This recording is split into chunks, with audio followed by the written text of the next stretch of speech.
Welcome to the Hidden Casebooks, where we explore the crimes, mysteries, and stories that remain in the shadows. This video contains discussion of real events, including violence and death. Viewer discretion is advised.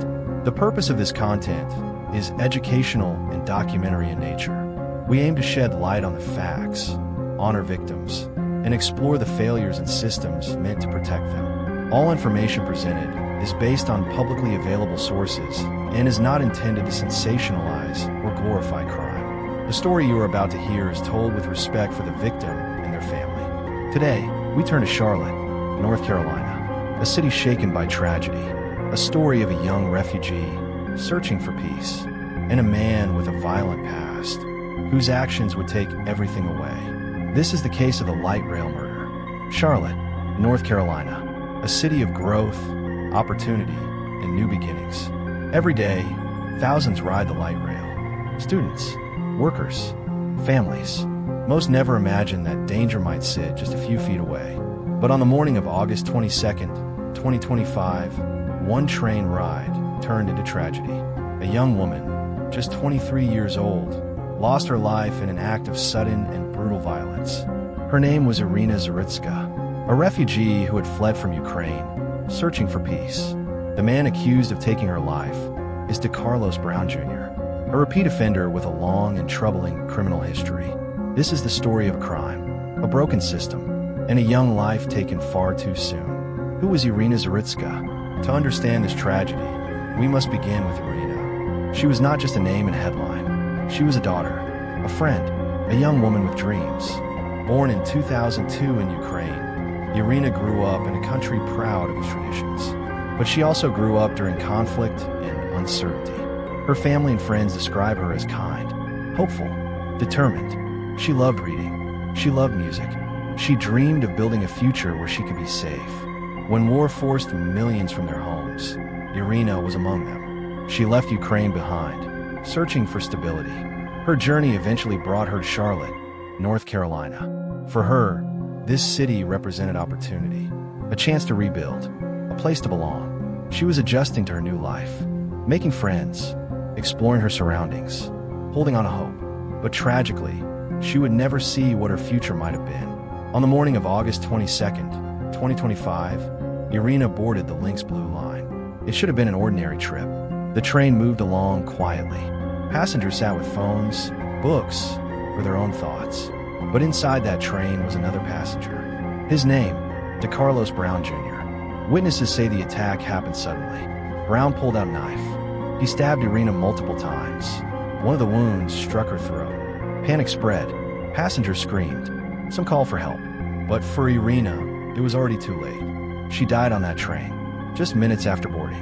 Who is Decarlos Brown? So who was the man accused of this horrific crime? Decarlos Brown Jr. was 34 years old at the time. His criminal history was long. Armed robbery, breaking and entering, felony larceny, assault, even misuse of the emergency system. For years, he had been in and out of the justice system. But Brown's record was not only about crime. It was also about mental health. In the months before the murder, he made disturbing claims. He said that a man-made material was controlling his body, statements that raised serious questions about his mental state. And yet, despite his past, and despite the warning signs, Brown was still free. Free to ride the same train as Iryna. Free to take her life. A broken system. This tragedy has forced a difficult question. How could this happen? The story of Brown is not just about one man. It is about systemic failure. The United States faces a mental health crisis. Millions go untreated. Many cycle in and out of prison without real support. At the same time, courts struggle with repeat offenders.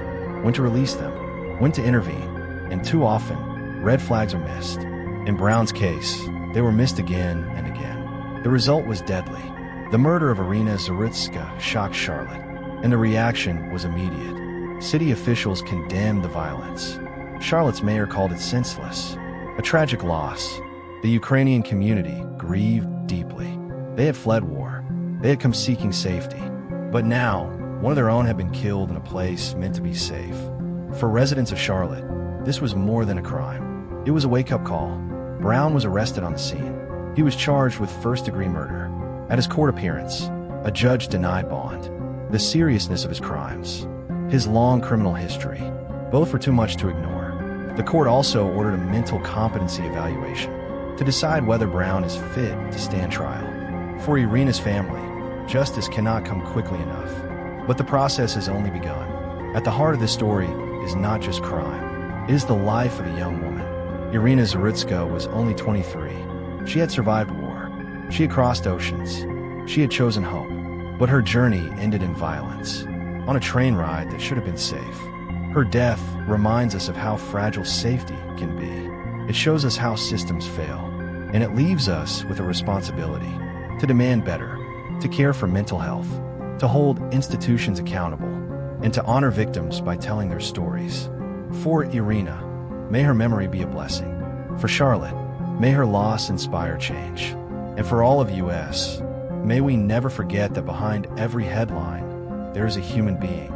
This was today's case from the Hidden Casebooks, where every story uncovers the truths that lie in the shadows. If you found this case meaningful, consider subscribing to the channel. Like, share, and let us know your thoughts in the comments. Together, we keep these stories alive, and together, we search for answers in the Hidden Casebooks.